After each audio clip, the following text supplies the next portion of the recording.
Έχουμε ένα Game Boy Color και θα το φτιάξουμε στο μέγιστο. Θα το βάλουμε άλλο κέλυφος απ' έξω, καινούρια IPS οθονούλα και θα του βάλουμε πίσω να φορτίζει με USB-C. Πάμε να το δούμε.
Λοιπόν, να δούμε λίγο διαφορά στην εικόνα. Εδώ είναι αυτή. Αυτή μου αρέσει εμένα πιο πολύ. Εδώ αλλάζει. Βλέπετε. Εντάξει, το κάνουμε γαλάζιο. Τώρα το κάναμε λίγο πράσινο. Πιο πράσινο, λαχανί.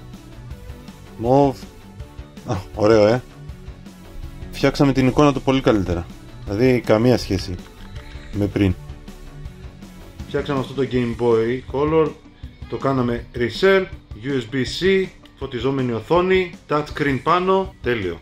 Το χαρεί ο πελάτης που το έφερε για να το φτιάξουμε. Αν έχετε κι εσείς τέτοιες κονσόλες και θέλετε να τις φτιάξετε, πείτε μου στα σχόλια. Ευχαριστώ πολύ.